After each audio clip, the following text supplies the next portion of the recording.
대림절을 맞이하는 여러분 모두에게 하나님이 주시는 기쁨과 평강이 있기를 간절히 축원합니다. 당분간 담임 목사님의 건강 문제로 교육자들이 이렇게 로테이션으로 돌아가면서 설교를 하게 되었습니다. 이 부분 양해해 주시면 감사하겠습니다. 오늘은 대림절이라고 합니다. 또는 대강절 이렇게 부르기도 합니다. 대림절은 성탄절 이전 4주 동안의 기간을 말합니다. 예수 그리스도의 오셨음을 기념하는 절기입니다. 그래서 대림절은 기다림에 대해서 생각하게 되는 절기입니다. 사람들은 기다리며 삽니다. 성공하기를 기다리기도 하고 어려움에서 해결되기를 기다리기도 합니다. 어떤 사람은 승진하기를 기다리고 어떤 사람은 좋은 배우자를 기다리기도 합니다. 3년 전 저도 제 아이를 간절하게 기다린 기억도 있습니다. 자녀를 기다리는 사람도 있다는 말입니다. 오늘날 우리는 코로나가 속히 종식되기를 기다립니다. 빨리 이 마스크를 벗었으면 좋겠다라는 생각도 합니다. 생각해보면 우리는 많은 기다림 속에서 살고 있습니다.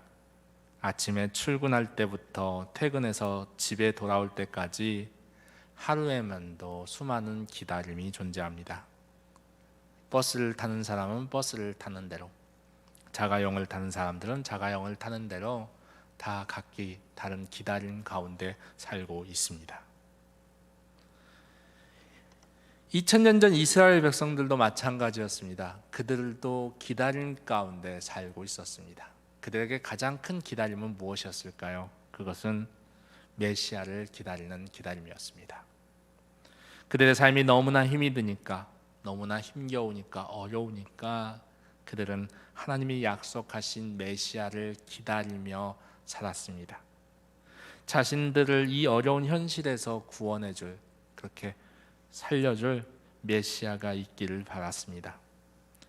그렇게 메시아를 기다렸지만 정작 그들은 찾아온 메시아를 알아보지 못했습니다.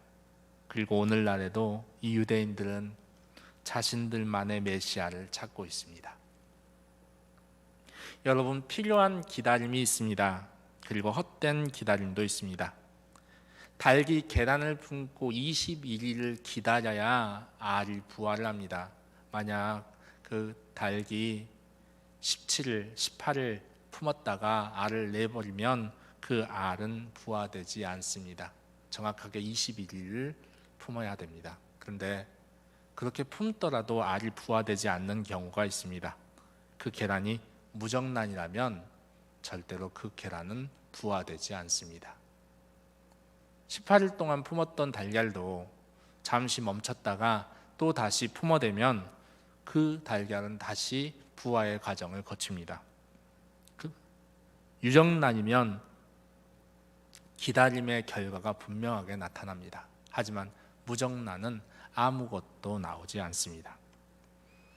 결국 무엇을 기다리느냐가 필요한 기다림이냐 헛된 기다림이냐를 결정한다는 사실입니다. 유대인들이 예수님을 그리스도로 만나지 못했던 이유는 그들이 잘못된 대상을 기다리고 있었기 때문입니다.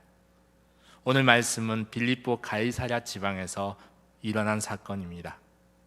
예수님께서는 이 지역에 이르러 제자들에게 물었습니다. 사람들이 인자를 누구로 하느냐라고 말입니다. 여기서 인자는 예수님 자신을 말씀합니다. 그러자 제자들이 말했습니다. 어떤 사람은 세례 요한이라 하고 누구는 엘리야라고 하고 또 어떤 사람은 에레미야나 선지자 중에 하나라고 말들 합니다. 이렇게 대답했습니다. 여러분, 그렇습니다. 사람들은 예수님을 그리스도라 여기지 않았습니다. 그들이 생각하는 그리스도와 그들 앞에 나타난 예수님은 너무나 달랐기 때문에 그들은 예수님을 메시아라고 여기지 않았다라는 겁니다. 이스라엘 백성들이 생각하는 자유와 하나님이 계획하신 자유가 달랐다라는 겁니다. 요즘 들어서 목에 가래가 낍니다. 그래서 잠깐 물 좀 마시겠습니다.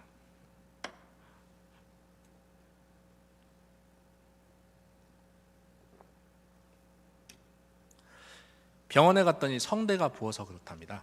성대가 부어서 염증도 있고 그래서 가래가 낀다고 하더라고요. 그러면서 먹지 말라고 하는 것이 커피였습니다. 커피는 마시지 말랍니다.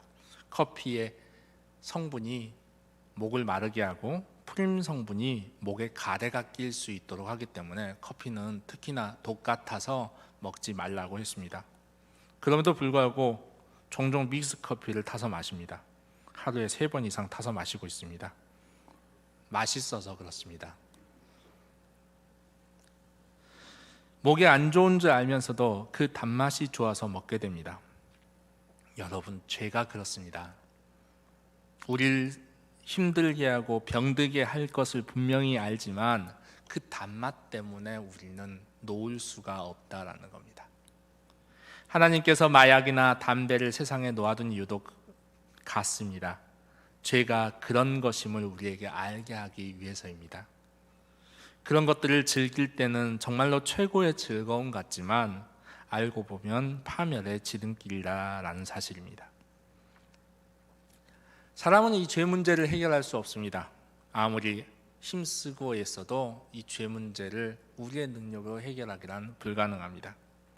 그래서 하나님께서는 인류의 죄 문제를 해결하기 위해 메시아를 계획하셨습니다. 예수님을 보내기로 계획하신 것입니다. 선지자들과 말씀들을 통해서 예수님이 오시리라 알려주셨습니다. 하지만 사람들은 하나님의 말씀을 듣고 자기들만의 그리스도를 상상했습니다.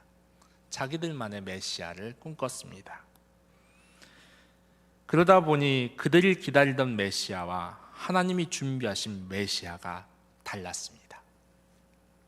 그들이 꿈꾸는 메시아는 강하고 힘있고 로마를 물리칠 만한 강력한 분이셨는데 막상 오신 예수님은 힘없고 보잘것없고 별것 없는 사람이었다라는 겁니다. 그러니까 예수님을 그리스도로 여기지 않았습니다.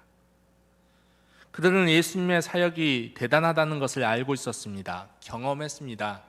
병든 자가 병이 낫는 걸 보았습니다. 눈먼 자가 눈을 뜨는 것을 보았습니다. 절대로 고칠 수 없다는 나병 환자의 병이 치료되는 것도 보았습니다. 오병이어의 역사도 보았습니다. 귀신을 쫓아내고 들어보지 못한 수많은 기적들을 행하시는 것을 보고 경험했습니다.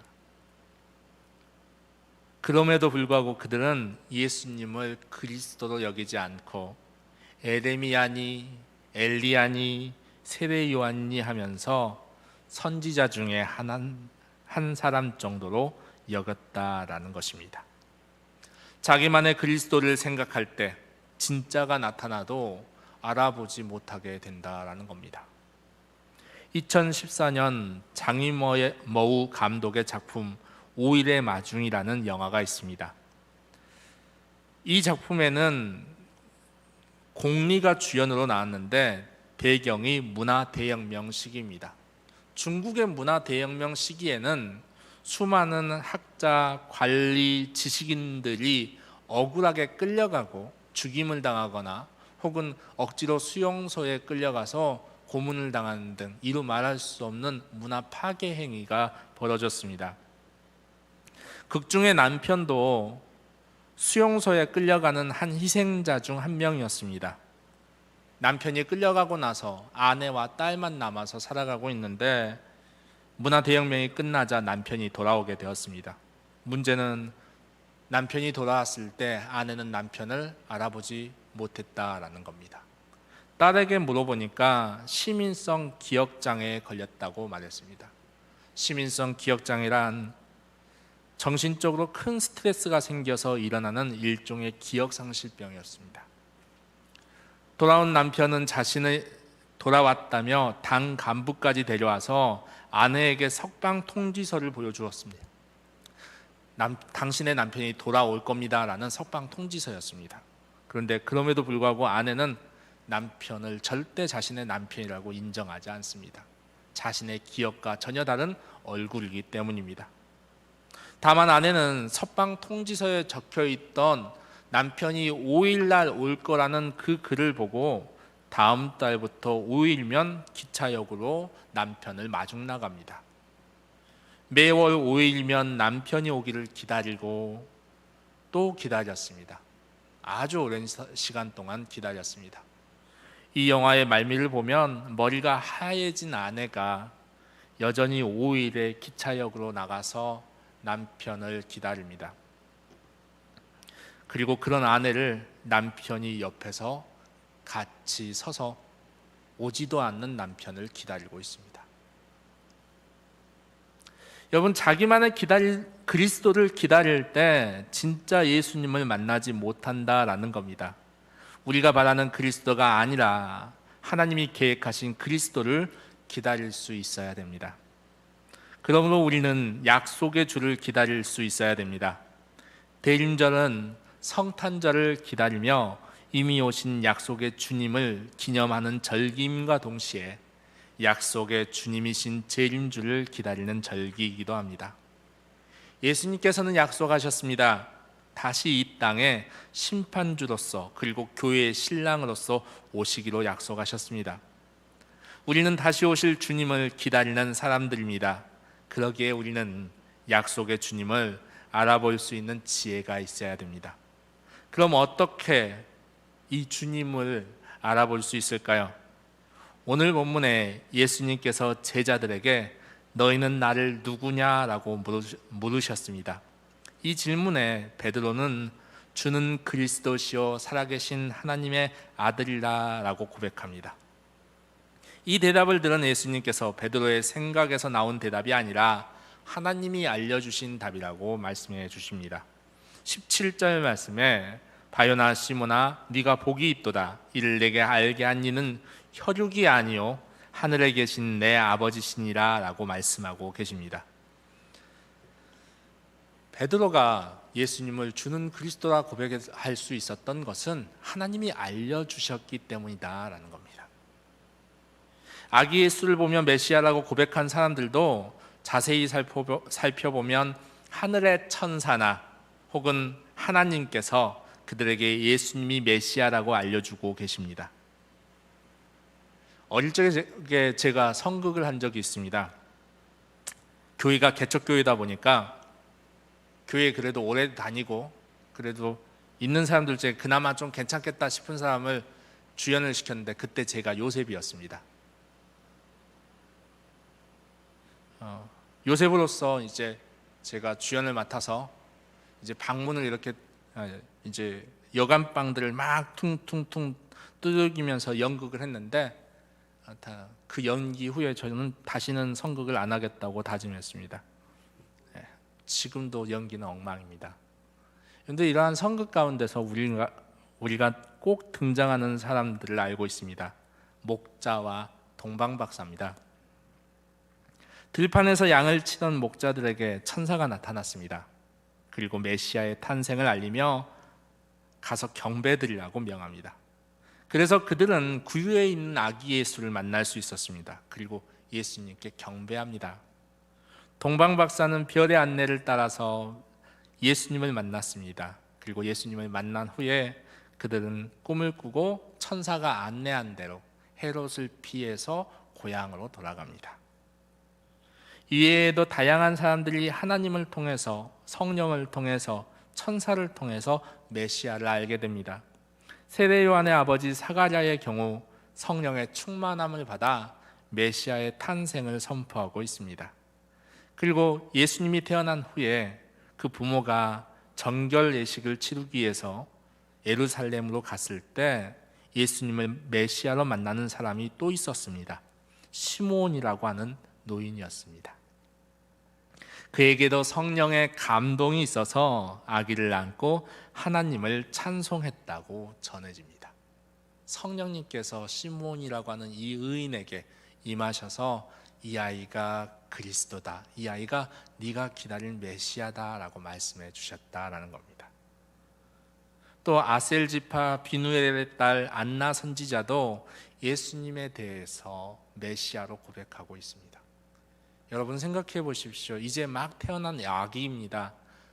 그렇게 찾아온 아기들이 참 많았습니다. 정결 예식을 치르려고 예루살렘 성전으로 많은 아이들이 왔습니다. 그런데 그 와중에 허름한 옷을 입은 부모가 한 아기를 들고 오는데 저 아이가 그리스도인지 그리스도가 아닌지 어떻게 알 수 있었겠습니까? 하나님께서 그에게 가르쳐 주셨을 때 그가 그리스도구나 라고 깨달았다라는 겁니다. 여러분, 이 말은 그리스도는 하나님을 통해서 알 수 있다는 말입니다. 주님을 통해서, 천사를 통해서, 성령을 통해서 참된 그리스도를 알 수 있다는 말입니다. 그래서 부활하신 예수님께서는 남겨진 사람들에게 성령을 약속하고 있습니다. 약속의 주님을 기다리는 자들에게 성령은 잘 기다릴 수 있도록 역사하실 뿐만 아니라 진짜 그리스도가 누구인지를 알 수 있도록 하게 하시기 때문에 그렇습니다. 말세에 적그리스도가 나타나서 성도들을 미혹한다고 계시록은 말씀하고 있습니다. 그때 이곳 저곳에서 자기가 그리스도라고 말하는 사람들이 있을 거라고 성경은 말하고 있습니다. 가짜들이 넘친다는 거죠. 가짜들이 넘칠 때 우리에게 필요한 것은 무엇일까요? 진짜를 구별하는 눈입니다. 성령님께서 우리가 진짜를 구별할 수 있도록 우리와 함께 해주시며 우리와 동행해 주신다라고 성경은 말하고 있습니다. 대림절을 맞이하는 우리는 다시 오실 주님을 제대로 기다릴 수 있어야 됩니다. 2000년 전 예수님이 오셨음에도 불구하고 알아보지 못했던 사람들과 달리 성령 안에서 하나님이 우리에게 알려주시는 재림의 주님을 분명하게 구별하며 기다릴 수 있어야 될 것입니다. 이렇게 우리 기다리는 자에게는 필요한 것이 있습니다. 바로 준비입니다. 오늘 본문의 베드로는 주는 그리스도시요 살아계신 하나님의 아들이라고 고백했습니다. 그의 대답은 즉답이었습니다. 예수님께서 묻자마자 베드로가 대답했습니다. 베드로가 고민했다거나 혹은 베드로가 다른 제자들에게 물어봤다거나 그런 내용이 나오지 않습니다. 오히려 16절에 보면 시몬 베드로가 대답하여 이르되 바로 예수님께 답을 드리는 것을 볼 수 있습니다. 이는 베드로의 대답이 준비된 답이었다라는 겁니다. 예수님께서는 베드로가 이 답이 준비된 것을 아시고 베드로와 제자들에게 물어보셨던 것입니다. 주님을 기다리는 자에게는 준비가 있어야 된다는 말입니다. 시몬은 오랫동안 아기 예수를 기다리며 경건함으로 준비하고 있었습니다. 앞에서 말씀드린 안나 선지자 또한 기도로 그리스도를 맞이할 준비를 하고 있었습니다. 예수님께서는 준비에 대해서 여러 가지 비유로 우리에게 말씀하고 계십니다. 열 처녀의 비유도 그렇습니다. 이 비유를 살펴보면 혼인집에 10명의 처녀가 있다, 여기에서 시작합니다. 그 중에 슬기로운 처녀 5, 그리고 미련한 처녀 5이 있었습니다. 슬기로운 처녀 5은 여분의 기름을 가지고 있었지만 미련한 처녀 5은 등불만 있었을 뿐 여분의 기름은 가지고 있지 못했습니다. 그들이 열심히 기다리고 있는데 신랑이 생각보다 늦게 오는 겁니다. 그래서 잠시 잠을 잤다가 깼는데도 신랑이 오지 않자 이제 등불을 보니까 기름이 다 떨어져 갑니다. 슬기로운 처녀 5은 기름이 준비되어 있기 때문에 다시 그 등에다가 기름을 채우면 되는데 미련한 처녀 5은 기름이 준비되어 있지 못했습니다. 큰일 났습니다. 다급해졌습니다. 그래서 이 미련한 5 처녀는 슬기로운 5 처녀에게 기름을 좀 빌려달라고 요청합니다. 하지만 이 처녀들은 우리가 쓸 것도 부족하니 기름을 사가지고 오는 게 어떻겠느냐라고 말합니다. 결국 미련한 5 처녀는 기름을 사가지고 오려고 장으로 갔다가 돌아와 보니 이미 신랑은 혼인잔치에 들어가 있고 문은 닫혀 있더라라는 겁니다. 예수님께서 또 다른 비유를 이야기하셨습니다. 잔치집에 온 손님에 대한 비유였습니다. 한 임금이 자기 아들을 위해서 잔치를 베푸며 사람들을 초청했습니다. 그런데 초청을 받은 사람들 중에는 어떤 사람은 밭에 가버리는 사람, 어떤 사람은 자기 사업을 하러 가버리는 사람이 있었습니다. 그것만으로도 화가 나는데 어떤 사람들은 찾아온 종들을 잡아다가 죽이기까지 했습니다. 결국 이 왕은 자기가 초청했던 모든 손님들은 이제 더 이상 합당하지 않다라고 생각하고 종들에게 길가에 나가서 만나는 모든 사람들을 데려오라고 명령합니다. 그리고 종들이 밖으로 나가서 악한 사람이건 선한 사람이건 만나는 모든 사람들을 왕의 잔치자리에 초대했습니다. 잔치자리가 벌어지고 왕이 이 자리에 나와서 손님들을 보는데 예복을 입지 않은 한 사람을 만나게 됩니다. 그래서 왕이 묻습니다. 왜 예복을 입지 않고 여기 있습니까? 라고 묻습니다. 그런데 그 사람이 대답을 하지 못합니다. 결국 임금은 그를 바깥 어두운 데 내던졌다고 예수님께서 말씀하셨습니다. 이 비유들이 공통적으로 말하고자 하는 것은 신랑을 맞을 준비가 되어져 있어야 한다는 겁니다. 잔치에 들어갈 준비가 있어야 한다는 뜻입니다. 그리고 이 비유는 모두 다시 오실 예수님에 대한 비유입니다. 그러니 예수님이 다시 오실 때 우리는 준비가 되어져 있어야 한다는 말씀입니다. 그럼 어떻게 잘 준비할 수 있을까요? 슬기로운 다섯 처녀는 혼례의 들러리로서 준비할 것이 기름임을 알았습니다. 그래서 그들은 기름을 준비했습니다.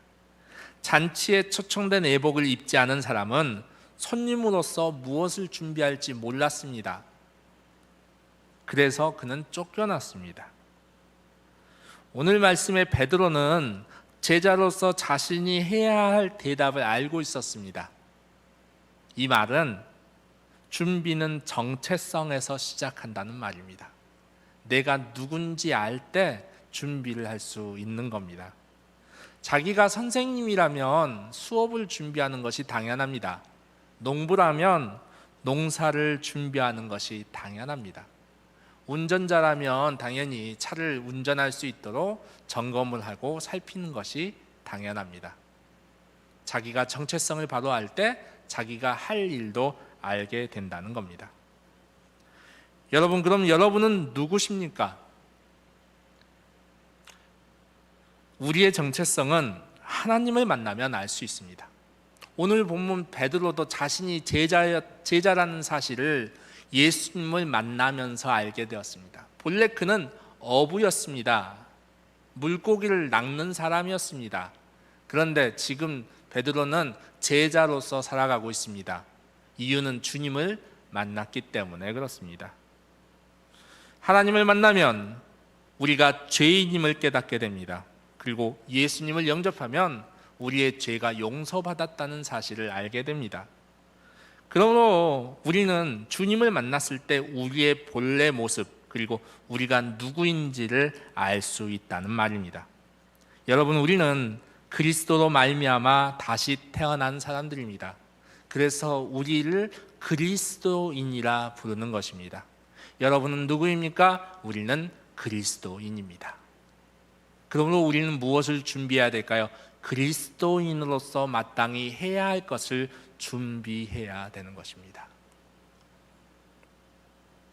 베드로가 제자로서 예수님은 주는 그리스도시요 살아계신 하나님의 아들입니다 라는 대답을 준비했듯이 우리는 그리스도인으로서 다시 오실 예수님을 맞이할 준비된 삶을 살아야 한다는 말입니다. 여러분, 이렇게 준비하는 삶 사실은 힘들 수도 있고 어려울 수도 있습니다. 그리고 기다리는 삶, 너무나 삶이 지치고 너무나 삶이 버거울 수도 있습니다. 그러나 오늘 본문은 우리에게 분명하게 말합니다. 기다리는 자에게 복이 있습니다. 오늘 본문에서 예수님께서는 베드로에게 교회의 반석이 될 것이라는 약속과 천국 열쇠에 대한 약속을 하고 있습니다. 잘 기다리는 베드로에게 예수님께서는 복에 대해 언급하고 있더라는 겁니다. 하나님 나라에 들어갈 복, 천국을 상속받을 복, 교회를 용성하게 받을 복, 그리고 그리스도의 기쁨에 참여할 복을 그에게 허락하시겠다라는 겁니다. 베드로가 받은 복 중에는 천국 열쇠를 너에게 주리니 네가 땅에서든지 무엇이든지 매면 하늘에서도 매일 것이요 땅에서도 무엇이든지 풀면 하늘에서도 풀리리라 하는 놀라운 복도 있었습니다. 여러분들, 기다리는 사람에게 복이 있습니다. 삶이 기다리는 것으로 지칠 수도 있습니다. 그리고 그 기다리는 것으로 힘들 수도 있습니다. 그러나 온전한 주님을 기다리는 여러분에게 반드시 하나님은 놀라운 복을 허락하신다는 사실을 믿으시기 바랍니다. 왜 그럼 하나님께서는 기다리라 하실까요? 기다림은 믿음을 바탕으로 하고 있기 때문에 그렇습니다. 누군가를 기다린다는 것은 그가 올 것이라고 믿기 때문에 기다릴 수 있는 겁니다. 그가 오리라 생각하기 때문에 기다리는 겁니다. 만약 그런 믿음이 없다면 우리는 기다릴 수 없습니다. 그래서 기다림은 믿음의 실천이라 할 수 있습니다. 믿음을 실천하는 자에게 분명하게 하나님의 복과 은혜가 있다는 사실을 성경은 증명하고 있습니다. 여러분, 그러므로 기다림은 헛된 것이 아니라 주님을 온전하게 기다리는 것은 아름다운 상급을 받는 과정임을 기억하시고 살아가시길 바랍니다. 바른 기다림은 놀라운 은혜를 약속합니다. 바른 기다림은 아름다운 복을 약속합니다. 하나님이 주시는 놀라운 상급을 약속하고 있습니다.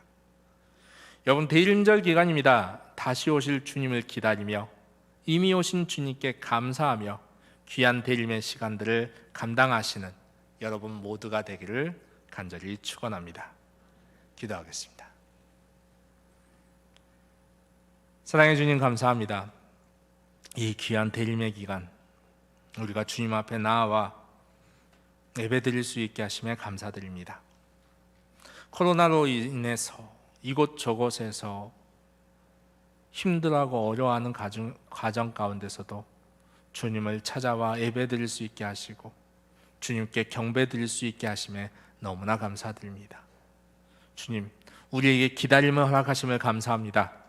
주여, 주께서 오실 때까지 기다릴 수 있도록 우리에게 믿음을 더하여 주시옵소서.